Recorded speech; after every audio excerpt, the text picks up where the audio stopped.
Welcome to Visa Advisor. ඉතින් මේ video එකෙන් අපි කතා කරන්න යන්නේ Australia visitor visa sub classes 600 ගැන.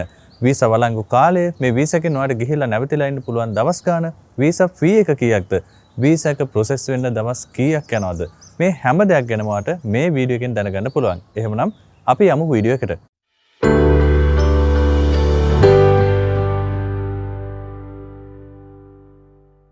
මුලින්ම අපි බලමු Australia visitor visa sub classes 600 කියන්නේ මොකක්ද කියලා.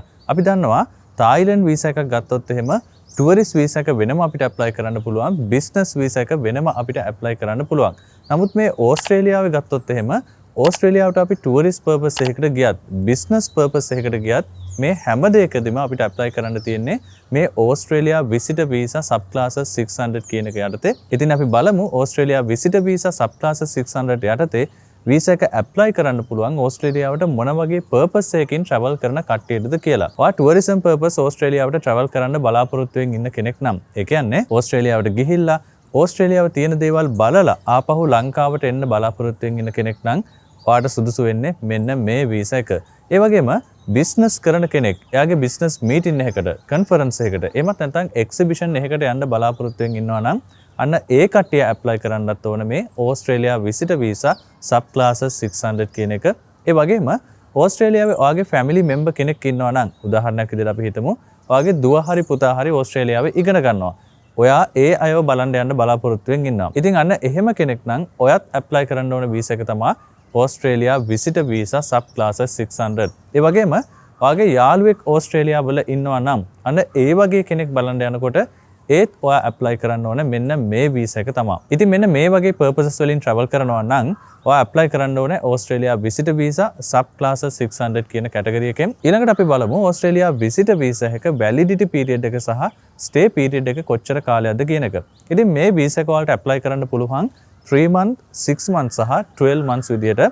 මෙතනදී ඔයා මාස 3කට වීසා ඇප්ලයි කරනවද, මාස 6කට වීසා ඇප්ලයි කරනවද, එහෙමත් නැත්නම් මාස 12ක කාලයකට වීසා එක ඇප්ලයි කරනවද කියන එක තීරණය කරන්න ඕන ඇත්තටම ඔයා ඕස්ට්‍රේලියාවට යන පර්පස් එක අනුව. උදාහරණයක් විදිහට ඔයා ටුවරිස්ට් කෙනෙක් විදිහට ඕස්ට්‍රේලියාවට ගිහිල්ලා ඕස්ට්‍රේලියාව බලලා එන්න බලාපොරොත්තු වෙමින් ඉන්න කෙනෙක් නම් මාස 12කට වගේ කාලයකට ඕස්ට්‍රේලියා visitor visa එක ඇප්ලයි කරන එක සුදුසු නැහැ. මොකද එච්චර කාලයක් ටුවරිස්ට් කෙනෙක් විදිහට සාමාන්‍ය පුද්ගලයෙක් ඕස්ට්‍රේලියාවට ගිහිල්ලා නැවතිලා ඉන්නේ නැති හින්දා. ඉතින් ඒක නිසා නිතරම ඔයා ඇප්ලයි කරන්න ඕන පීරියඩ් එක ඩිපෙන්ඩ් වෙන්නේ ඔයා යන පර්පස් එකත් එක්ක.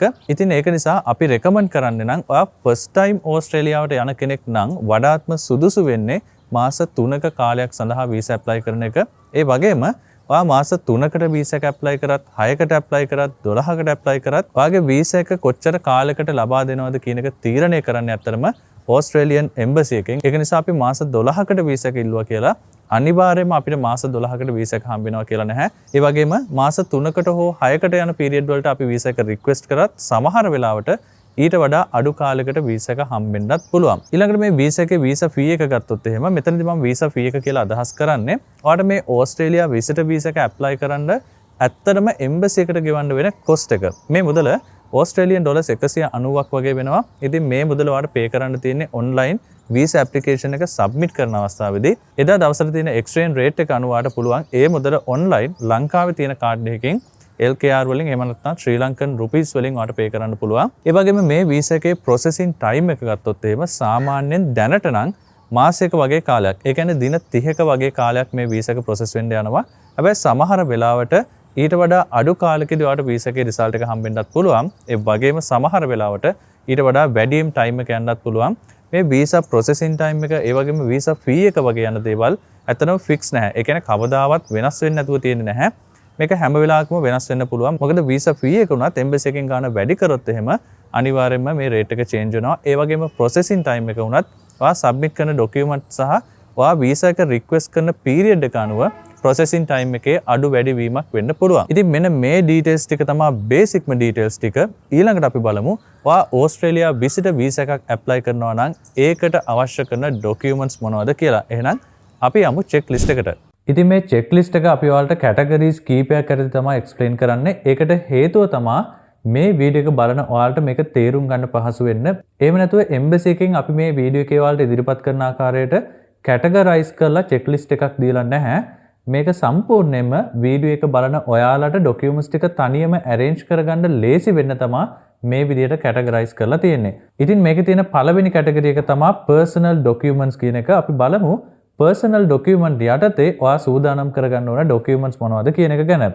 Number 1 current and previous passport. ඉතින් ඔයාගේ දැනට තියෙන passport එක සහ පරණ passport එකක් තියෙනවා නම් මේ පරණ passport එකත් මේකට අවශ්‍ය වෙනවා. මේකදී ස්පෙෂලි ඔයාලට වැදගත් වෙන දෙයක් තමයි ඔයා කලින් travel කරලා තියෙනවා නම් ඒ travel history එක. මොකද ඔයා මේ වගේ visa එකකට apply කරනකොට embassy එකෙන් ස්පෙෂලිම බලන දෙයක් තමයි ඔයාට හොඳ travel history එකක් තියෙන කෙනෙක්ද කියලා. ඉතින් එහෙම හොඳ travel history එකක් තියෙන කෙනෙක් නම් ඒගොල්ලෝ දන්නවා ඔයා අනිවාර්යයෙන්ම ඒ රටට ගියාට පස්සේ නැවත ලංකාවට return වෙනවා කියන එක. Number 2 two color photos with plain light color background. ඉතින් මේ ෆොටෝ එක ගන්න වෙනම රික්වයර්මන්ට් එකක් තියෙනවා ෆොටෝ රික්වයර්මන්ට් එකක්. අපි ඒක වලට වෙනම දවසක වීඩියෝ එකකින් වෙන වීඩියෝ එකකින් අරගෙන එන්න. Number 3 previous visa copies. ඉතින් මම කලින් සඳහන් කරපු ආකාරයටම ඔයා කලින් වෙන රටවල් වලට travel කරලා තියෙනවා නම් ඔයාගේ immigration history එක මේ visa approval එකට ගොඩක් වැදගත් වෙනවා.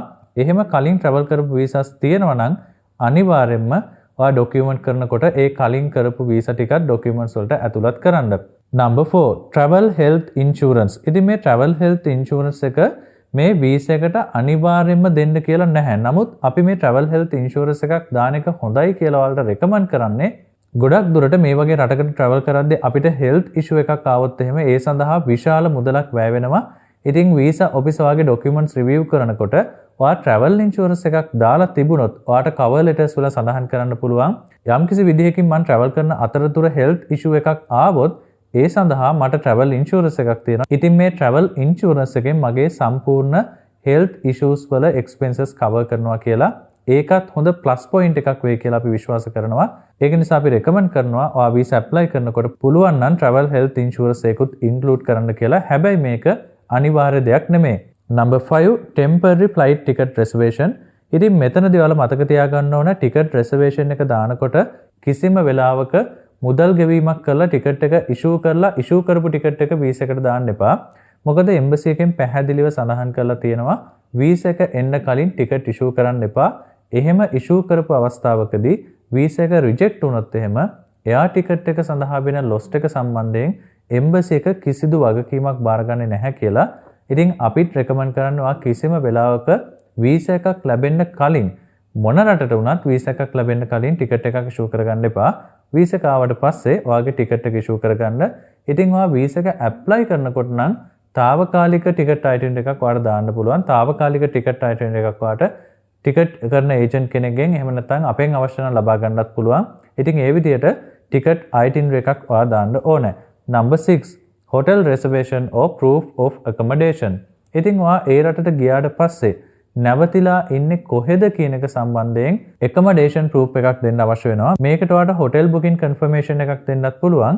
එහෙම නැත්නම් පුළුවන් relative කෙනෙක් වගේ ඉන්නවා නම් එයාගේ passport bio page copy එකක්, bill improvement එකක්, ඒ වගේම rental agreement එකක් අන්න ඒ වගේ දෙයක් දෙන්න පුළුවන් ඔයාට proof of accommodation වශයෙන්.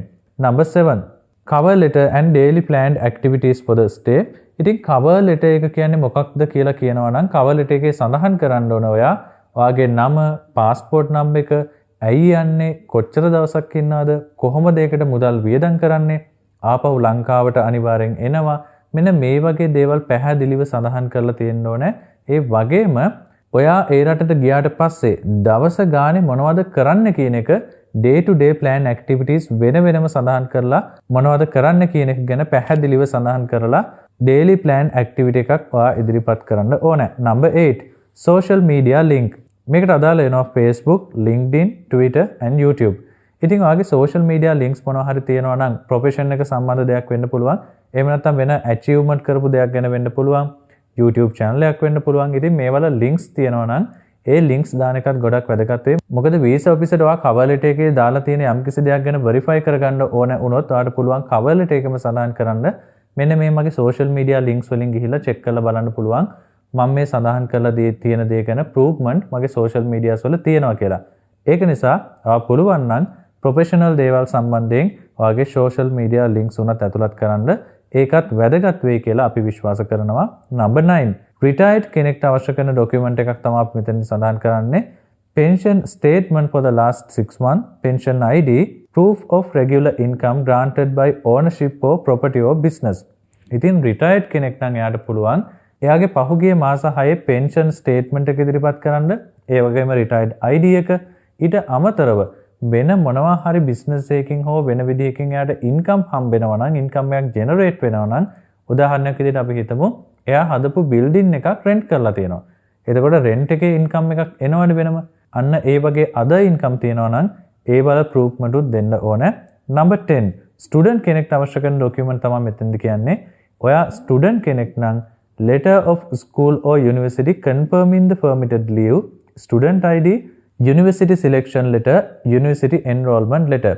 ඉතින් family එකක් වගේ යන අවස්ථාවකදී අපි හිතමු අම්මයි තාත්තයි දුවයි පුතයි යනවා කියලා. ඉතින් මේ වගේ අවස්ථාවකදී දුව හරි පුතා හරි දෙන්නගෙන් එක්කෙනෙක් ඉස්කෝලේ යනවා වෙන්න පුළුවන්, නැත්නම් යුනිවර්සිටි එක වෙන්න පුළුවන්. ස්කූල් යන කෙනෙක් නම් පුළුවන් ස්කූල් එකෙන් leave approval letter එකක් ගන්න. ඒ වගේම යුනිවර්සිටි එකක ඉන්න කෙනෙක් නම් ඒ ළමයාට පුළුවන් යුනිවර්සිටි එකෙන් යුනිවර්සිටි ID එක, leave approval letter එකක්, university selection letter එක මෙන්න මේ වගේ දේවල් ඉදිරිපත් කරන්න. Number 11 educational certificate such as degree certificate with transcript, diploma certificate. ඉතින් මේ documents දානකින් අපි බලාපොරොත්තු වෙන්නේ මේ visa එක apply කරන applicant හොඳ educated කෙනෙක් කියලා ඔප්පු කරන එක. ඔයාලට මොනවා හරි degree එකක් තියෙනවා නම් එහෙම නැත්නම් වෙන මොනවා හරි courses කරපු වල certificates තියෙනවා නම් ඒවත් ඇතුළත් කරන එක වැදගත් වෙයි කියලා අපි විශ්වාස කරනවා visa approval එකට. Number 12 identity card with English translation. ඉතින් ඔයාගේ national ID එක අලුත් එකක් නම් අලුත් ID එකේ සිංහල, ඉංග්‍රීසි, තමිල් කියන language තුනෙන්ම details ටික print කරලා තියෙනවා. හැබැයි ඔයාගේ තියෙන පරණ ID එකක් නම් ඒ කියන්නේ අර කහ පාට ආපු ID එකක් තියෙනවනේ. ඒ ID එක නම් ඒකේ English translation එකක් අනිවාර්යයෙන් ඉදිරිපත් කරන්න. එහෙම නැතුව අලුත් ID එක නම් නැවත English translation අවශ්‍ය වෙන්නේ නැහැ. තියෙන ID එකම ඉදිරිපත් කරන්න පුළුවන්. ඉතින් මෙන්න මේ documents ටික තමයි අපි personal document කියන category යටතේ list කරලා තියෙන්නේ. ඊළඟට අපි යන් ඊළඟ category එකට number 2 proof of family ties and significant assets. ඉතින් මෙතනදී අපි බලාපොරොත්තු වෙන්නේ ඔයාගේ family එකත් එක්ක තියෙන relationship එකට අදාළ document සහ ඔයාගේ නමට මොනවා හරි වත්කම් තියෙනවා නම් අන්න ඒ වගේ දේවල් ඉදිරිපත් කරන එක. අපි බලමු මේ category එක යටතේ මොනවද තියෙන්නේ කියලා. number 1 passport bio page of the family members. ඉතින් ඔයත් එක්ක travel කරන හෝ නොකරන ඔයාගේ family එකේ අනිත් members ලාට passport තියෙනවා නම් ඒගොල්ලන්ගේ passport bio pages ඔයාගේ document එක include කරන්න. Number 2 applicant birth certificate Sinhala and English translation. ඉතින් ඔයාගේ birth certificate එකේ සිංහල එක සහ ඒකේ English translation එකත් ඉදිරිපත් කරන්න. අපි හිතමු birth certificate එකේ original එකම English වලින් තියෙනවා කියලා. ඉතින් ඒ වගේ අවස්ථාවකදී නම් නැවත translation අවශ්‍ය වෙන්නේ නැහැ. මෙතන අපි අදහස් කරන්නේ original birth certificate එක සිංහලෙන් තියෙනවා නම් ඒක English වලට translate කරලා ඉදිරිපත් කරන්න.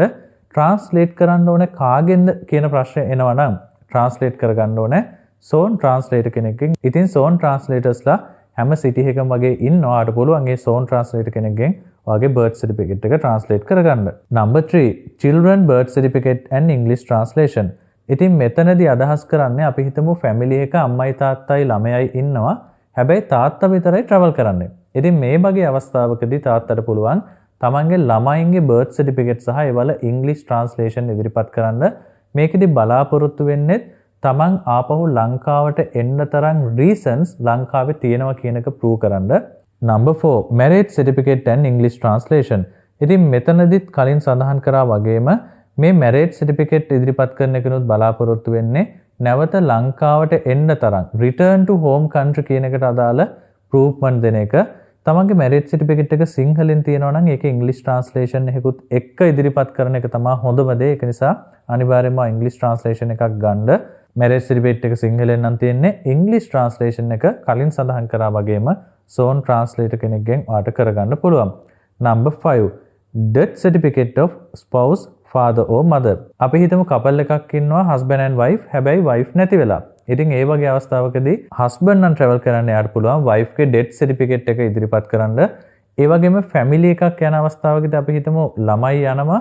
හැබැයි අම්මා හරි තාත්තා හරි දෙන්නගෙන් එක්කෙනෙක් නැති වෙලා මේ වෙනකොට. ඉතින් ඒ වගේ අවස්ථාවකදී ළමයිගේ documents දානකොට ඒගොල්ලන්ට පුළුවන් අම්මගේ හෝ තාත්තගේ death certificate එක ඉදිරිපත් කරන්න. ඒ වගේම යාළුවනේ හොඳට මතක තියාගන්න ඔයා මොන විදිහේ document එකක් ඉදිරිපත් කරත් ඒ document එක සිංහලෙන් නම් තියෙන්නේ අනිවාර්යයෙන්ම ඒකේ English translation එකක් ඉදිරිපත් කරන්න ඕනෙමයි. Number 6 10 pictures with family members, parent, wife, children. ඉතින් මෙතනදී අපි අදහස් කරන්නේ ඔයා මැරි කරලා ඉන්න කෙනෙක් නම් ඔයාට ළමයි ඉන්නවා නම් එහෙම නැතුව අම්මා තාත්තා එක්ක නම් ජීවත් වෙන්නේ මේ කොහොම වුණත් කමක් නැහැ. ඔයාගේ ෆැමිලි එකත් එක්ක ඔයාගේ තියෙන රිලේෂන්ෂිප් එක ගොඩක් ශක්තිමත් කියලා පෙන්වන්න තමයි මේ විදිහේ පික්චර්ස් කීපයක් ඉන්ක්ලූඩ් කරන එක හොඳයි කියලා අපි රෙකමන්ඩ් කරන්නේ. ඉතින් ඒ විදිහට ඔයාලට පුළුවන් නම් අඩුම තරමේ පික්චර්ස් 10ක් විතරවත් මේ ડોකියුමන්ට් එක ඉන්ක්ලූඩ් කරන්න. ඔයා ෆැමිලි එකත් එක්ක ට්‍රිප් එකක් ගිය අවස්ථාවක් වෙන්න පුළුවන්. නැත්නම් ෆැමිලි එකේ කට්ටියත් එක්ක බර්ත්ඩේ එකක් සෙලිබ්‍රේට් කරපු එකක් වෙන්න පුළුවන්. නැත්නම් සාමාන්‍ය ගෙදර ඉන්නකොට අම්මා තාත්තා එක්ක ගත්ත ෆොටෝස් වෙන්න පුළුවන්. එහෙම ප්‍රශ්නයක් නැහැ. ස්පෙෂල් මූවමන්ට් එකක් වෙන්නම අවශ්‍ය නැහැ. ෆැමිලි එකත් එක්ක ඔයා එකට ඉන්න ෆොටෝස් 10ක් විතරවත් පුළුවන් නම් ඉදිරිපත් කරන්න. ඉතින් ඒකත් ගොඩක් වැදගත් වෙනවා වීසා ඔෆිසට ෆැමිලි එකත් එක්ක ඔයාගේ තියෙන රිලේෂන්ෂිප් එක කොයිතරම් දුරට ශක්තිමත් එකක්ද කියලා ඔප්පු කරන්න. Number 7 evidence of assets owned in your home country. මේකට අදාළ වෙනවා land, vehicle, house. ඉතින් මෙතනදී අදහස් කරන්නේ ඔයාගේ නමට මොනවා හරි වත්කම් තියෙනවා නම් උදාහරණයක් විදිහට ගයක් වෙන්න පුළුවන්, ඉඩමක් වෙන්න පුළුවන්, වාහනයක් වෙන්න පුළුවන්. මේ වගේ assets තියෙනවා නම් අනිවාර්යයෙන්ම ඒවල ඩොකියුමන්ට්ස් ඉදිරිපත් කරන්න. මොකද ඒක ගොඩාක් වැදගත්. ඔයා ආපහු ලංකාවට එනවා කියන එක ප්‍රූව් කරන්න වීසා ඔෆිසර් වැඩිපුරම බලන්නේ යම්කිසි පුද්ගලයෙක් ඒ රටට ගියාට පස්සේ නැවත එයාට ලංකාවට එන්න තරම් තියෙන රීසන්ස් මොනවද? එයාගේ ෆයිනෑන්ෂියල් පැත්ත හොඳට තියෙනවද? ෆැමිලි බෑග්ග්‍රවුන්ඩ් එක කොහොමද? ආපහු ලංකාවට ඇවිල්ලා මෙයාට ෆැමිලි එකේ බලා කියා ගන්න කවුරුත් ඉන්නවද? ඉතින් මෙන්න මේ වගේ දේවල් තමයි ස්පෙෂලින්ම බලන්නේ. ඒක නිසා ඔයාට වත්කම් මොනවා හරි තියෙනවා නම් ඒවා ඉදිරිපත් කරන්න වැලිඩේෂන් රිපෝට් එකකුත් එක්ක. මොකද වැලිඩේෂන් රිපෝට් එකක් දැම්මාට පස්සේ අපි දන්නවා ඒකේ වර්තමාන වෙළඳපොළ වටිනාකම වැලිඩේෂන් රිපෝට් එකෙන් බලා ගන්න පුළුවන්. එතකොට වීසා ඔෆිසර්ටත් හිතා ගන්න පුළුවන් මෙයාට ප්‍රමාණවත් තරම් මුදල් සහ වත්කම් තියෙනවා. ඒක නිසා ඒ රටේ නැවතිලා ඉන්න අවශ්‍යතාවයක් නැහැ කියන එක. ඊළඟට අපි යනවා proof of employment කියන කැටගරි එකට. අපි බලමු මේ කැටගරි එක යටතේ ඔයා arrange කරගන්න ඕනේ documents මොනවද කියලා. Number 1 employment confirmation letter. ඉතින් ඔයා රැකියාවක් කරන කෙනෙක් නම් ඔයාට පුළුවන් ඔයා වැඩ කරන තැනින් employment confirmation letter එකක් ලබා ගන්න. මේ letter එකේ ඔයා සඳහන් කරන්න ඕන දේවල් මොනවද කියලා කියනවා නම් ඔයාගේ නම, ඔයාගේ passport number එක, ඔයාගේ position එක, කොච්චර කාලයක් ඔයා මේ කම්පැනි එකේ වැඩ කරනවද, ඒ වගේම ඔයාගේ දැනට තියෙන responsibilities මොනවද සහ ඔයා ටුවර් එක ගිහිල්ලා ආපහු ලංකාවට එන එක කොච්චර කම්පැනි එකට වැදගත්ද කියන එක අනිවාර්යෙන් සඳහන් කරන්න. ඒක ගොඩක් වැදගත් වෙනවා ඔයාගේ visa approval එකට. Number 2 business card, office ID. ඉතින් ඔයාට business card එකක් තියෙනවා නම් ඒකත් ඔයාගේ documents වලට arrange කරගන්න පුළුවන්. ඒ වගේම office ID එකක් දීලා තියෙනවා නම් ඒ office ID එකත් අනිවාර්යෙන්ම ඔයාගේ documents එක ඉදිරිපත් කරන්න. Number 3 employment contract, appointment letter. ඉතින් ඔයා වැඩ කරන තැනින් ඔයාට contract එකක් දීලා තියෙනවා නම් ඒ වගේම appointment letter එකක් ඔයාට හම්බෙලා තියෙනවා නම් මේ document උත් අනිවාර්යෙන්ම ඔයා visa apply කරන documents වලට එකතු කරගන්න අමතක කරන්න එපා. Number 4 last 6 month salary pay slips. ඉතින් මේ pay slip එකත් ගොඩක් වැදගත්. මොකද ඒකෙන් අපිට prove කරන්න පුළුවන් ඔයාට හොඳ salary එකක් හම්බෙනවා සහ ඔයාට regularly every month මේ salary එක දිගටම හම්බෙනවා කියන එක prove කරන්න පුළුවන් අපිට මේ pay slips දාන එකෙන්. ඒක නිසා last 6 month at least or last 6 month salary pay slips ඔයාගේ documents ටිකට එකතු කරන්න අමතක කරන්න එපා. Number 5 EPF ETF slips for the last 3 years. ඉතින් ඔයාගේ company එකෙන් EPF ETF deduct වෙනවා නම් අනිවාර්යෙන්ම මාට අවුරුද්දකට සැරයක් EPF ETF slips හම්බෙනවා ඇති. අන්න ඒ slips පහුගිය අවුරුදු 3 පුරාවට ඔයාට හම්බුණ EPF ETF slips ටිකත් ඔයාගේ documents ටිකට එකතු කරන්න. Number 6 EPF balance confirmation letter from the EPF department. ඉතින් ඔයාගේ EPF ETF deduct වෙනවා නම් මම පස්වෙනියට සඳහන් කරපු slips වලට අමතරව EPF ETF slips වලට අමතරව ඔයාට පුළුවන් EPF department එකෙන් request කරලා EPF balance confirmation letter එකක් ගන්න. ඒක ඇත්තටම මාස ගාණක් යන වැඩක් නෙමෙයි. ඔයා department එකට ගියොත් එක දවසක් ඇතුළත මේ balance confirmation letter එක ගන්න පුළුවන්. Number 7 EPF history report from EPF department for the past 3 years. ඉතින් පහුගිය අවුරුදු 3 පුරාවට ඔයාගේ EPF contribution එකේ history report එකකුත් ඔයාට EPF department එකෙන් ගන්න පුළුවන්. ඒකත් ඔයාට දවසක් ඇතුළත ගන්න පුළුවන්. ලොකු දෙයක් නෙමෙයි, මාස ගණන් යන වැඩක් නෙමෙයි. ඉතින් පුළුවන් නම් ඔයා අනිවාර්යයෙන්ම ඒ document එකත් ඔයාගේ document වලට එකතු කරන්න visa එක apply කරනකොට. මොකද ඒකත් ගොඩක් වැදගත් වෙනවා. ඔයා දැනට කරන රැකියාව මොන තරම් දුරට ස්ථාවර රැකියාවක්ද කියන එක සහ කම්පැනි එකත් කොයිතරම් දුරට ස්ටේබල්ද කියන එක ඔප්පු කරන්න අපිට ගොඩක් වැදගත් වෙනවා මේ EPF history report එක සහ EPF balance confirmation letter එක. Number 8 personal income tax payment slips for the past 3 years.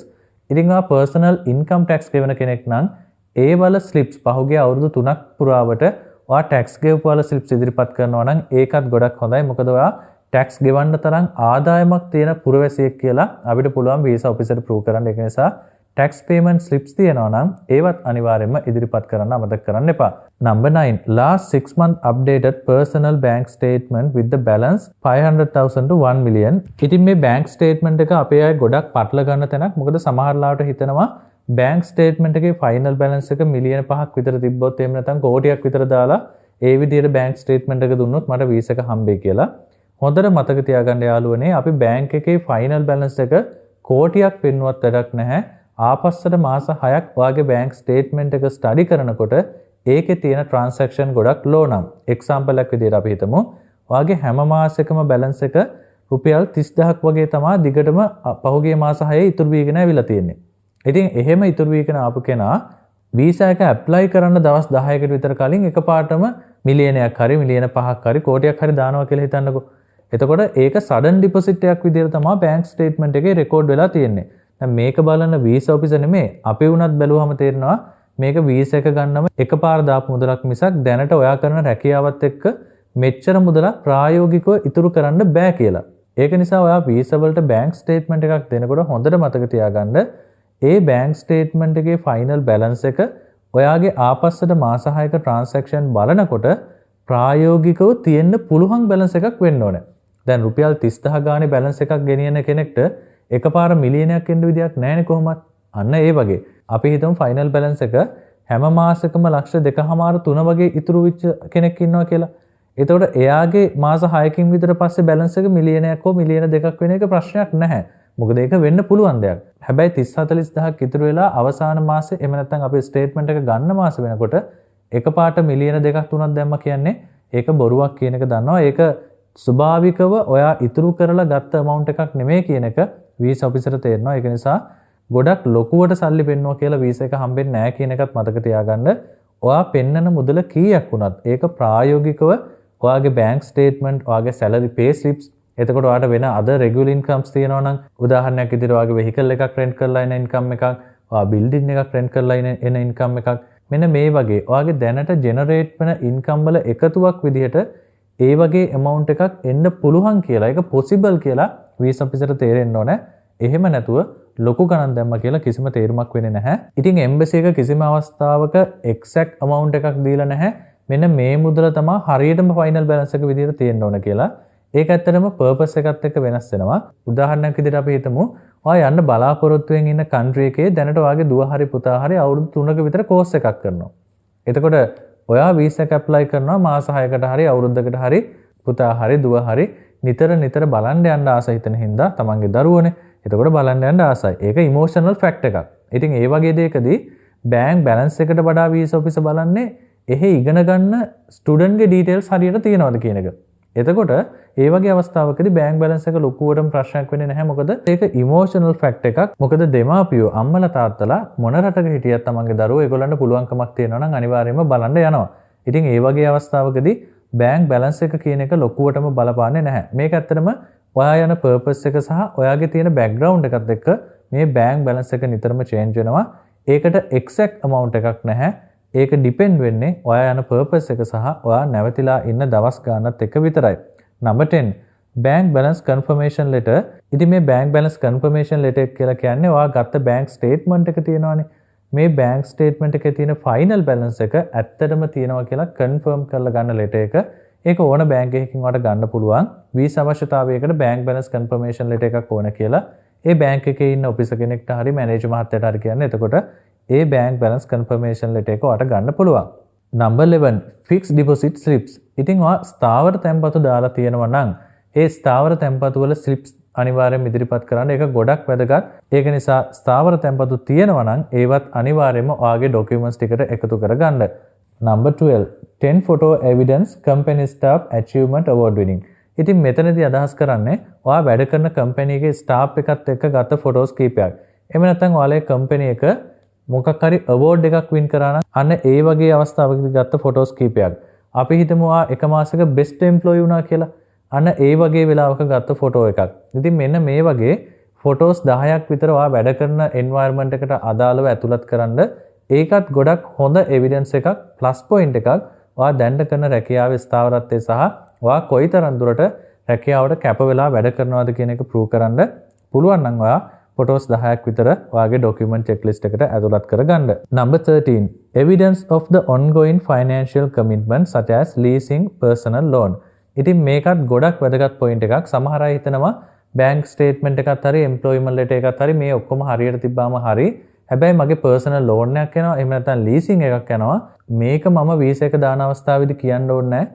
එහෙම කිව්වොත් මගේ වීසා එකට ප්‍රශ්නයක් වෙයි. ඒක නිසා මගේ ලීසින් එක එහෙමත් නැත්නම් ලෝන් එක ගැන කියන්නේ නැතුව මම වීසා එක ඇප්ලයි කරනවා කියලා ඒ වැඩේ කරන්න එපා.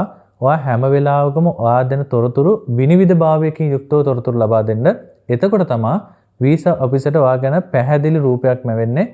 එහෙම නැතුව අපි අපේ ඩීටේල්ස් එහෙම නැත්නම් ෆයිනෑන්ෂියල් ස්ටේටස් හංගලා කියලා පස්සේ ඒක වීසා ඔෆිසර් දැනගත්තොත් එතකොට බොහෝ දුරට ඔයාගේ වීසා එක රිජෙක්ට් කරන්න ඉඩ තියෙනවා.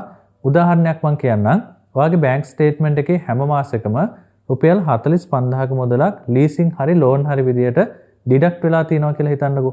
හැබැයි ඔයාගේ කවර් ලෙටර් එකේ සඳහන් කරන්නේ නැහැ මට මෙහෙම ලීසින් එකක් තියෙනවා නැත්නම් ලෝන් එකක් තියෙනවා මාසෙකට සැරයක් මගේ සැලරි එකෙන් මෙන්න මෙච්චර ගණක් අඩු වෙලා තමයි මට මෙන්න මේ වගේ මුදලක් එන්නේ කියලා. මේක ඔයා කවර් ලෙටර් එකේ දාන්නේ නැහැ. එහෙම නැත්නම් ඔයා ෆයිනෑන්ෂියලි ඔයාගේ ෆයිනෑන්ෂියල් ස්ටේටස් එක එක්ස්ප්ලেইন කරන ලෙටර් එක දාන්නෙත් නැහැ. හැබැයි බැංක් ස්ටේට්මන්ට් එක බලපු ගමන්ම වීසා ඔෆිසරට තේරෙනවා මෙයා ලීසින් හරි නැත්නම් ලෝන් එකක් හරි අරගෙන මාස්පතා මෙච්චර මුදලක් ඒකෙන් අඩු වෙලා තියෙනවා.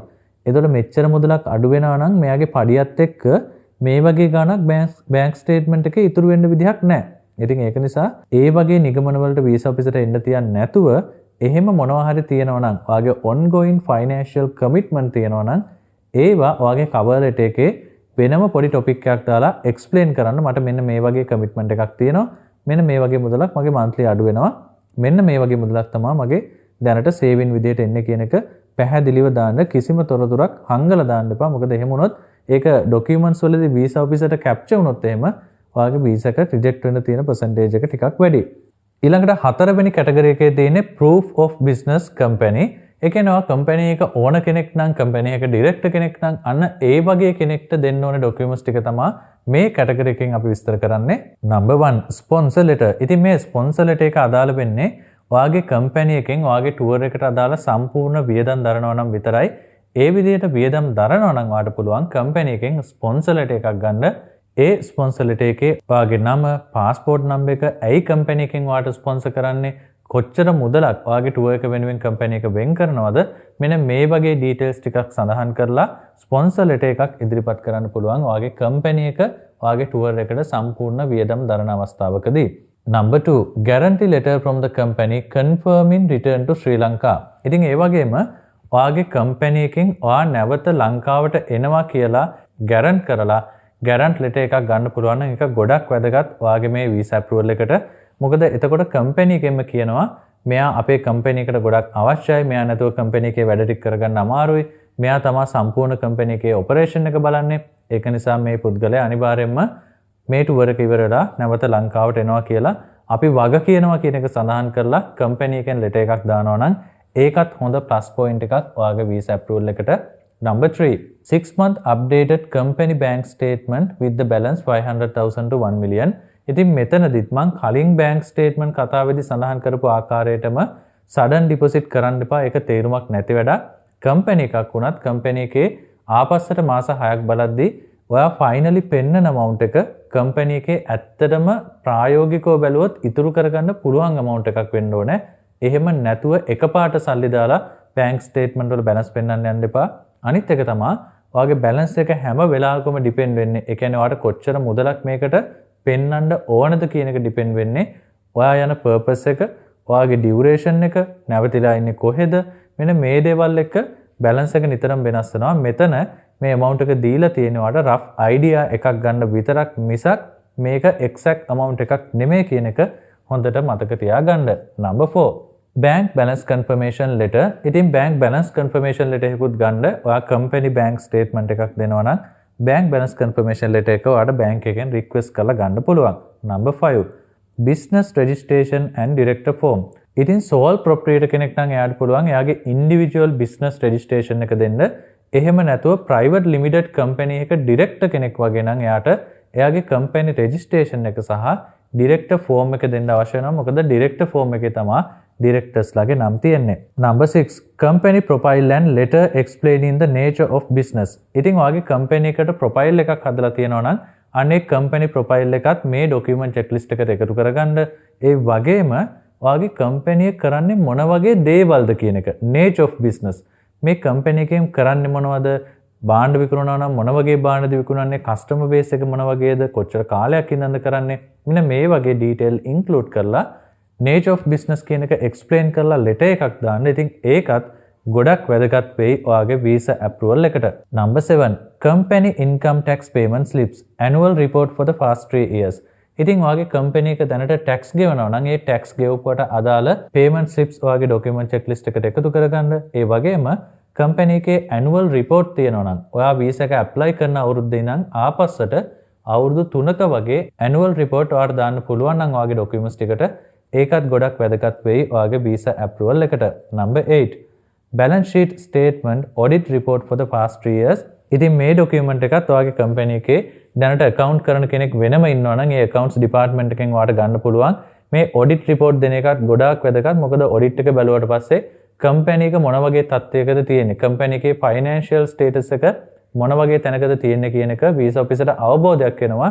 ඔයා director කෙනෙක් විදියට, company එක director කෙනෙක්, company එක owner කෙනෙක්, එතකොට company එකෙන් sponsor කරන කෙනෙක් විදියට visa එක apply කරනවා නම් ඒක නිසා අනිවාර්යයෙන්ම ඒ document එක submit කරන්න ඒක ඔයාගේ visa approval එකට ගොඩක් වැදගත් වෙයි. number 9 photo evidence company staff achievement award winning. ඉතින් මේක ගැන මම කලින් සඳහන් කරා.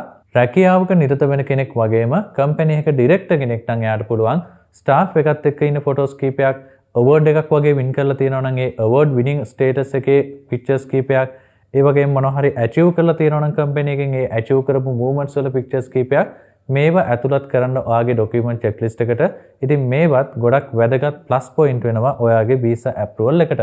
number 10 social media link. ඉතින් ඔයාගේ company එකට social media link තියෙනවා නම් Facebook page එකක් වෙන්න පුළුවන්, එහෙම නැත්නම් LinkedIn account එකක් වෙන්න පුළුවන්, YouTube වෙන්න පුළුවන්, Twitter වෙන්න පුළුවන්. මේ වගේ social media link තියෙනවා නම් ඔයාගේ company එකේ ඒ link වෙනම ඔයාගේ cover letter එකේ include කරන්න. ඒකත් ගොඩක් වැදගත්. visa officer අවශ්‍ය වුණොත් මේ links වලට ගිහිල්ලා ඔයාගේ company එක මොන වගේ company එකක්ද, ඔයාගේ company එකට ලංකාවේ මොන වගේ තත්ත්වයක්ද තියෙන්නේ කියන එක visa officer බලා ගන්න පුළුවන් ඔයා මේ provide කරන social media links හරහා. ඊළඟට අපි බලමු 5 වෙනි category එක යටතේ මොනවද තියෙන්නේ කියලා. required documents from invited student. ඒ කියන්නේ student කෙනෙක් විදියට ඉන්න කෙනෙක් එයාගේ ලංකාවේ ඉන්න අම්මටයි තාත්තටයි එයාව බලන්න, එහෙමත් නැත්නම් convocation එකකට වගේ invite කරනකොට ස්ටුඩන්ට් ගෙන් අවශ්‍ය කරන documents මොනවද කියන එක තමයි මෙතනදී මම ඔයාලට explain කරන්න යන්නේ. number 1 invitation letter. ඉතින් දැනට ස්ටුඩන්ට් කෙනෙක් විදියට ඒ රටේ ඉගෙන ගන්න තමන්ගේ දුව වෙන්න පුළුවන්, පුතා වෙන්න පුළුවන්, එයාගෙන් අම්මටයි තාත්තටයි invite කරලා invitation letter එකක් එන්න ගන්න ඕනේ. අවශ්‍යතාවය සඳහන් කරලා දැන් convocation එකක් නම් තියෙන්නේ. convocation එකේ dates දාන්න පුළුවන්. එතකොට අම්මයි තාත්තයි ආවහම නැවතිලා ඉන්නේ කොහෙද? මේ වගේ සම්පූර්ණ details ඇතුළත් කරලා invitation letter එකක් එවන්න ඕනේ. number 2 passport bio page. ඉතින් ස්ටුඩන්ට් කෙනෙක් විදියට ඒ රටේ ඉන්න කෙනාගේ passport bio page එකත් අනිවාර්යයෙන්ම ඕන වෙනවා. ඒ වගේම එයාගේ නමට, ඒ කියන්නේ මේ ස්ටුඩන්ට් කෙනෙක් විදියට ඉන්න කෙනාගේ නමට electricity bill, water bill වගේ එනවා නම් ඒ electricity bill එකක් හරි water bill එකකුත් හරි අනිවාර්යයෙන්ම දාන්න. ඒ වගේම එයා දැනට ඒ රටේ apartment එකක් හරි නැත්නම් ගෙදරක් හරි rent එකට අරගෙන තියෙනවා නම් අනිවාර්යයෙන්ම rental agreement එකක් දාන්න අමතක කරන්න එපා. number 4 student visa and student ID. ඉතින් මේකෙන් අදහස් කරන්නේ ස්ටුඩන්ට් කෙනෙක් විදිහට ඉන්නවා නම් අනිවාර්යයෙන්ම ස්ටුඩන්ට් වීසා එකක් ඇති. ඉතින් ඒ ස්ටුඩන්ට් වීසා එක වගේම අදාළ යුනිවර්සිටි එකෙන් ස්ටුඩන්ට් ID එකක් දීලා තියෙනවා. ඒ ස්ටුඩන්ට් ID එකේ කොපි එකකුත් ඉදිරිපත් කරන්න අවශ්‍ය වෙනවා. ස්ටුඩන්ට් කෙනෙක් විදිහට අම්මටයි තාත්තටයි ලංකාවේ ඉන්න අම්මටයි තාත්තටයි එයාව බලන්න ඉන්වයිට් කරන අවස්ථාවකදී. number 5 student confirmation of enrollment. ඉතින් ස්ටුඩන්ට් කෙනෙක් විදිහට යම්කිසි යුනිවර්සිටි එකකට බඳව ගන්නකොට ඒ යුනිවර්සිටි එකෙන් එයාව recruit කරා කියලා confirm කරලා letter එකක් එවනවා. ඉතින් ඒ student confirmation letter එකත් අනිවාර්යයෙන්ම මේ documents ටිකත් එක්ක ඉදිරිපත් කරන්න ඕනේ. number 6 relationship proof, birth or marriage certificate. ඉතින් මෙතනදී අපිට පුළුවන් ස්ටුඩන්ට් කෙනෙක් විදිහට ඉන්න කෙනෙක් ලංකාවේ ඉන්න අම්මරයි තාත්තරයි ඉන්වයිට් කරනවා නම් ඒ දෙන්න එයාගේම අම්මයි තාත්තයි කියලා ඔප්පු කරන්න ස්ටුඩන්ට් කෙනෙක් විදිහට ඉන්න කෙනාගේ බර්ත් සර්ටිෆිකේට් එකේ ඔරිජිනල් එක සහ ඒක සිංහලෙන් තියෙනවා නම් ඒකේ ඉංග්‍රීසි ට්‍රාන්ස්ලේෂන් එකක් ඉදිරිපත් කරන්න. එහෙම නැතුව අපි හිතමුකෝ husband and wife තමයි දැනට හේ ස්ටඩි කරන්නේ. ඉතින් wife husband ස්පොන්සර් කරනවා නම් ඒ වගේ අවස්ථාවකදී marriage certificate සිංහල එක සහ ඒකේ English translation එක දාන්න පුළුවන්. Number 7, 10 pictures with the family members and university. ඉතින් මේකේදී අදහස් කරන්නේ ඔයා ලංකාවේ ඉන්න කාලේ ස්ටුඩන්ට් කෙනෙක් විදිහට දැනට ඉන්න කෙනා ලංකාවේ ඉන්න කාලෙදී අම්මයි තාත්තයි එක්ක ගත්ත ෆොටෝස් දාන්න පුළුවන්. husband and wife වගේ නම් ඒ දෙන්න එකට ලංකාවේ ඉන්න කාලේ ගත්ත ෆොටෝස් කීපයක් ඉදිරිපත් කරන්න පුළුවන්. ඒ වගේම දැනට ස්ටුඩන්ට් කෙනෙක් විදිහට යුනිවර්සිටි එකේ ඉගෙන ගන්න කෙනා යුනිවර්සිටි එකේ ගත්ත පික්චර්ස් කීපෙකුත් අපිට එවිඩන්ස් විදිහට දාන්න පුළුවන්. ඉතින් මේ විදිහට ෆොටෝස් දානකින් බලාපොරොත්තු වෙන්නේ නැත්නම් ඒගොල්ලොත් එක්ක තියෙන රිලේෂන්ෂිප් එක මොන තරම් දුරට ස්ට්‍රෝං එකක්ද කියලා ප්‍රූව් කරන එක. Number 8, address, phone number and email. ඉතින් මේ address එකයි phone number එකයි email එකයි අවශ්‍ය වෙන්නේ දැනට ස්ටුඩන්ට් කෙනෙක් විදිහට ස්ටඩි කරන කෙනාගේ එයාගේ දැනට එහෙ ඉන්න address එකයි phone number එකයි email address එකයි ඔයාගේ document checklist එකත් එක්ක ඇතුළත් කරන්න වෙනවා. Number 9, money transfer receipt to the relation. ඉතින් මෙතනදී අදහස් කරන්නේ සමහරලාට ස්ටුඩන්ට් කෙනෙක් විදිහට ඉගෙන ගන්න කෙනා ලංකාවේ ඉන්න අම්මටයි තාත්තටයි එහෙ ඉඳන් ලංකාවට සල්ලි එවලා තියෙන්න පුළුවන්. ඉතින් ඒ වගේ සල්ලි එවපල රිසිට් තියෙනවා නම් අන්නේ රිසිට් එකත් මතක ඇතුව ඔයාගේ ඩොකියුමන්ට්ස් ටිකට එකතු කරගන්න. ඒකත් ගොඩක් වැදගත් පොයින්ට් එකක් එනවා ලංකාවේ ඉන්න ඔයාගේ රිලේෂන්ගේ වීසා ඇප්‍රූවල් එකට. ඊළඟට අපි යන් 6 වෙනි කැටගරි එකට visit family and friends. ඉතින් ඔයා ඒ රටේ ඉන්න යාළුවෙක් හරි එහෙම නැත්නම් ඔයාගේ රිලේෂන් කෙනෙක් හරි බලන්න යනවා නම් ඒ වගේ අවස්ථාවකදී දෙන්න ඕන ඩොකියුමන්ට්ස් මොනවද කියන එක තමයි මෙතනදී එක්ස්ප්ලেইন කරන්න යන්නේ. මෙතනදී අපි එක්ස්ප්ලেইন කරන්නේ ඔයා දෙන්න ඕන ඩොකියුමන්ට්ස් නෙමෙයි ඔයාගේ ඒ රටේ ඉන්න රිලේෂන් දෙන්න ඕන ඩොකියුමන්ට් තමයි මෙතනදී එක්ස්ප්ලেইন කරන්නේ. Number 1, invitation letter. ඉතින් ඔයාගේ යාළුවෙක් වෙන්න පුළුවන් එහෙම නැත්නම් රිලේෂන් කෙනෙක් වෙන්න පුළුවන්. මේ කවුරු වුණත් ඔයාව ගෙන්න ගන්නවා නම් ඒ රටට අනිවාර්යයෙන්ම ඉන්විටේෂන් ලෙටර් එකක් එවන්න ඕනේ. මේ ඉන්විටේෂන් ලෙටර් එකේ ඔයාගේ නම, පාස්පෝර්ට් නම්බර් එක, කොච්චර කාලයකට දෙන්නේ, ඇවිල්ලා නැවතිලා ඉන්නේ කොහෙද, ඇයි එන්නේ, මේ වගේ හේතුත් සඳහන් කරලා ඉන්විටේෂන් ලෙටර් එකක් එවන්න අවශ්‍ය වෙනවා. Number 2, sponsor letter. අපි හිතමු ඔයාගේ ඒ රටේ ඉන්න රිලේෂන් හරි යාළුවා හරි ඔයාට ස්පොන්සර් කරනවා කියලා. ඒ වගේ ස්පොන්සර් කරනවා නම් අනිවාර්යයෙන්ම ස්පොන්සර් ලෙටර් එකකුත් එවන්න ඕනේ.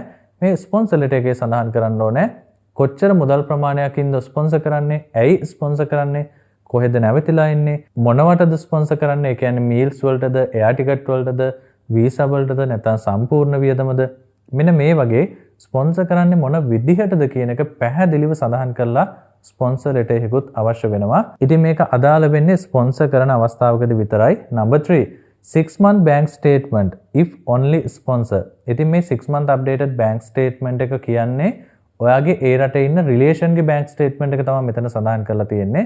මේ bank statement එක අවශ්‍ය වෙන්නේ එයා ඔයාට ස්පොන්සර් කරනවා නම් විතරයි.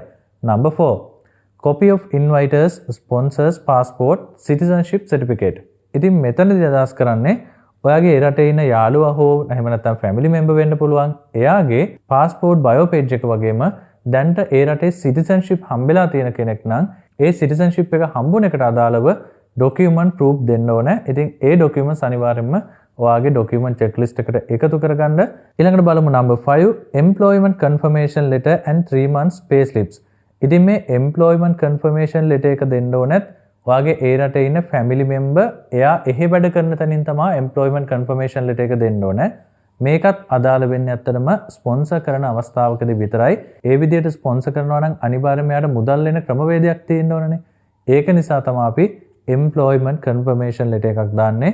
ඒ වගේම pay slips හම්බෙනවා නම් මාස 3ක වගේ pay slips ටිකකුත් එකතු කරන්න ඔයාගේ document checklist එකට. Number 6, money transfer receipt to the relation. ඒ ඉන්න රිලේෂන් ඔයාට සල්ලි එවලා තියෙනවා නම් ලංකාවට ඒ සල්ලි එවපුවගේ රිසිට් උත් අනිවාර්යයෙන්ම ඇටච් කරන්න ඔයාගේ ડોකියුමන්ට් එක. ඒකත් ඔයාට ගොඩක් වැදගත් වෙයි ඔයාගේ වීසා එකට. Number 7 වල තියෙනවා relationship proof, birth, marriage certificate. ඉතින් මෙතනදී අදහස් කරන්නේ ඔයාට ස්පොන්සර් කරන කෙනා හරි ෆැමිලි එකේ ඉන්වයිට් කරන කෙනා හරි එයයි ඔයයි අතර තියෙන රිලේෂන්ෂිප් එක මොකක්ද කියලා අනිවාර්යෙන් ප්‍රූව් කරන්න ඕනේ.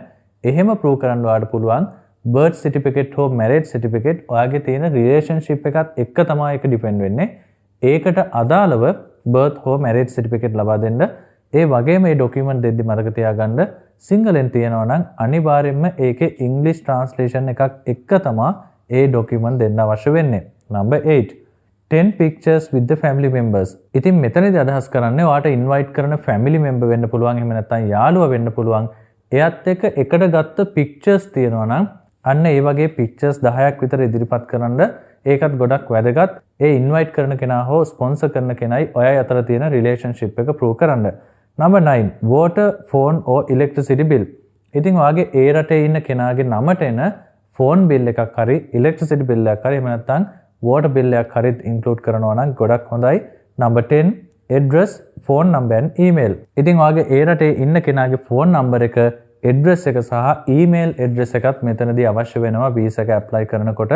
ඒ වගේම ඔයාට ස්පොන්සර් කරනවා නම් ඇත්තටම family එකේ close relation කෙනෙක්ට විතරයි ස්පොන්සර් කරන්න පුළුවන්. යාළුවෙක් වගේ කෙනෙක් ස්පොන්සර් කරනවා කියලා දැම්මට ඇත්තටම තේරුමක් වෙන්නේ නැහැ. visa එක reject වෙන්න තියෙන percentage එක ගොඩක් වැඩි. ස්පොන්සර් කරනවා නම් ඔයාගේ family එකේ ළඟම අය වෙන්න ඕන. උදාහරණයක් විදියට ඒ රටේ ඉන්න දුවට හෝ පුතාට පුළුවන් තමන්ගේ අම්මට තාත්තට එහෙම නැත්නම් සහෝදරයාට හෝ සහෝදරියට ස්පොන්සර් කරන්න. එහෙම නැතුව ඒ රටේ ඉන්න යාළුවෙක් ලංකාවේ ඉන්න තවත් යාළුවෙක්ට ස්පොන්සර් කරනවා කියලා දැම්මා කියලා ඇත්තටම තේරුමක් වෙන්නේ නැහැ.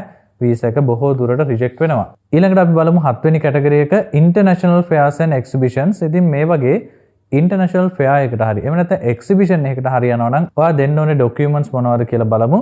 number 1 document proof of full payment for the stall. ඉතින් මෙන්න මේ documents තමයි අපි හදලා තියෙන checklist එකේ තියෙන්නේ. මේ මම කිව්ව checklist එකේ තියෙන දේවල් ඕනම අවස්ථාවක වෙනස් වෙන්න පුළුවන්. ඒ වගේම පුද්ගලයාගෙන් පුද්ගලයාට එයා යන purpose එක සහ එයාගේ background එක මම මේ කිව්ව ડોකියුමන්ට් වෙනස් වෙන්න පුළුවන්. ඒක නිසා මේක ඕනම කෙනෙක්ට හරියන චෙක්ලිස්ට් එකක් නෙමෙයි. නමුත් ඕනම කෙනෙක්ට මම මේ කිව්ව චෙක්ලිස්ට් එකේ තියෙන ડોකියුමන්ට්ස් වලින් Tamanට අදාළ ටික ෆිල්ටර් කරගෙන අවශ්‍ය නම් Tamanට අදාළ ડોකියුමන්ට් එක arrange කරගන්න පුළුවන්. ඉතින් ඊළඟට අපි බලමු ඕස්ට්‍රේලියා විසිටර් වීසා එකක් apply කරන process එක කොහොමද කියලා. මේ ඕස්ට්‍රේලියා විසිටර් වීසා එක apply කරන්න තියෙන්නේ online. ඒ වගේම ડોකියුමන්ට්ස් ටික upload කරන්න තියෙන්නේ online. අපි physically ගිහිල්ලා document embassy එකට බාර දෙන්න අවශ්‍යතාවයක් නැහැ. online process එකක් තමයි තියෙන්නේ. ඉතින් මේ process එකේ පළවෙනියටම ඔයාලට කරන්න තියෙන්නේ submit the application online by ME account. ඉතින් ME account එක කියලා කියන්නේ Australia visitor visa එකක් apply කරන්න තියෙන online account එක. මේ account එකක් create කරගෙන තමයි Australia visitor visa එක online apply කරන්න ඕනේ. ඉතින් ඔයාලටත් පුළුවන් Australia Home Affairs official website එකට ගිහිල්ලා අවශ්‍ය නම් මේ account එකක් create කරගන්න. මම වෙබ්සයිට් එකේ link එක පල්ලෙහා description එකේ දාලා තියන්නම්. number 2 වලට තියෙනවා ඔයාගේ visa application එක online submit කරලා ඊට පස්සේ online තමයි document upload කරන්න තියෙන්නේ. documents ටිකත් upload කරලා submit කරාට පස්සේ ඊළඟට ඔයාට දෙවෙනියට කරන්න තියෙන්නේ schedule an appointment VFS center in Colombo. ඉතින් පළවෙනියට අපි visa application එක fill කරලා documents upload කරලා visa fee එක pay කරලා visa එක apply කරනවා. ඊළඟට අපි කරන්න ඕනේ VFS එකේ appointment එකක් schedule කරන්න අපේ biometrics දෙන්න. මේ biometrics විදියට ගන්න ඔයාගේ photo එකක් සහ ඔයාගේ fingerprints. ඉතින් මේ biometrics එකට appointment එක schedule කරාට පස්සේ තුන්වෙනියට අපිට කරන්න තියෙන්නේ biometric submission එක at VFS. ඉතින් මේ biometric submission එකට ඔයා VFS එකට යනකොට අරගෙන යන්න ඕන documents මොනවද කියලා කියනවා නම් ඔයාගේ passport එක අරගෙන යන්න ඕනේ. ඒ වගේම appointment confirmation එක අරගෙන යන්න ඕනේ. ඒ වගේම S257A කියලා requirement to provide biometrics කියලා form එකක් එනවා. මේක එන්නේ ඔයා visa එක submit කරාට පස්සේ ඔයාගේ email එකට. ඉතින් මේ form එක අරන් යන්න ඕනේ. ඒ වගේම ME acknowledgement of application received කියලා එකක් එනවා. අන ඒකත් ඔයා biometrics දෙන්න යනකොට අරගෙන යන්න අමතක කරන්න එපා. number 4. ඉතින් මේ step 3 ඉවර වුණාට පස්සේ ඊළඟට අපිට කරන්න තියෙන්නේ ඔයාගේ decision එක එනකම් බලාගෙන ඉන්න එක receive the decision by email and ME account. ඉතින් ඔයාගේ decision එක ඔයාගේ email එකට ලැබෙනවා visa එක හම්බුණාද නැද්ද කියලා. visa එක හම්බුණා නම් visa granted කියලා ඔයාට mail එකක් එනවා. visa හම්බුනේ නැත්නම් refusal notice කියලා notice එකක් එනවා. ඒකත් එන්නේ ඔයාගේ email එකටමයි. ඉතින් ඊට පස්සේ ඔයාට බලා ගන්න පුළුවන් ඔයාට හම්බෙලා තියෙන decision එක මොකක්ද කියලා. ඉතින් මෙන්න මේ විදිහට තමයි ඕස්ට්‍රේලියා visitor visa subclasses 600 කියන එකේ visa applying process එක වෙන්නේ. ඉතින් මම හිතනවා ඔයාලට මේ වීඩියෝ එකෙන් ඕස්ට්‍රේලියා visitor visa subclasses 600 ගැන හොඳ අවබෝධයක් හම්බෙන්න ඇති කියලා. ඒ වගේම මේ සම්බන්ධව ඔයාලට වැඩි දුර තොරතුරු අවශ්‍ය නම් ඔයාලට පුළුවන් අපේ visa advisor service එකේ appointment එකක් book කරලා වැඩි දුර තොරතුරු ලබා ගන්න. ඒ වගේම මේ වීසා එක ඔයාලට තනියම ඇප්ලයි කරන එක අමාරුයි කියලා හිතනවා නම් ඔයාලට පුළුවන් අපේ වීසා ඇඩ්වයිස් සර්විස් එකේ සර්විස් එක ගන්න. හැබැයි මේක ෆ්‍රී සර්විස් එකක් නන් නෙමෙයි. ඉතින් අපිට කෝල් එකක් දීලා එහෙම නැත්නම් මැසේජ් එකක් දාලා අපොයින්ට්මන්ට් එකක් බුක් කරලා ඔයාලට පුළුවන් මේ සම්බන්ධව වැඩිදුර විස්තර ලබා ගන්න. ඒ වගේම වීසා ගැන තොරතුරු නිවැරදිව සරලව දන්න සිංහලෙන් දැනගන්න අපේ channel එකත් subscribe කරන්න කියලා ඉල්ලීමක් කරනවා. එහෙමනම් අපි ඊළඟ වීඩියෝ එකෙන් හම්බෙමු. Thank you very much. ඔයාට අවශ්‍ය වීසා එක කරගන්න එහාට මෙහාට ගිහිල්ලා රස්තියාදු වෙලා ඇති වෙලාද? ඔයාට වීසා එකක් කරගන්න අවශ්‍ය වුණාම ඒ සඳහා ලොකු කාලයක් ශ්‍රමයක් වැය වෙන බව අපි හොඳින්ම දන්නවා. නමුත් ඔයා වීසා එක ඇප්ලයි කරන්නේ ඔන්ලයින් වීසා ඇඩ්වයිසර් එක නම් ඔයාට වීසා එකට අවශ්‍ය කරන තොරතුරු නිවැරදිව පැහැදිලිව ලබා දීලා ඔයාගේ ගෙදරටම ඇවිත් ඩොකියුමන්ට්ස් ටික පික් අප් කරලා වීසා ඇප්ලයි කරලා පාස්පෝර්ට් එක නැවත ඔයාගේ ගෙදරටම ඩිලිවර් කරනවා. ඉතින් තවදුරටත් ඔයාට ඩොකියුමන්ට්ස් අරගෙන එහාට මෙහාට ගිහිල්ලා කාලේ නාස්ති කරගෙන රස්තියාදු වෙන්න දෙයක් නැහැ. ගෙදර ඉඳන්ම කිසිම කරදරයක් රස්තියාදුවක් නැතුව ඔයාගේ වීසා එක ඇප්ලයි කරගන්න. මේ දැන්ම ඔන්ලයින් වීසා ඇඩ්වයිසර් අපිට කතා කරන්න.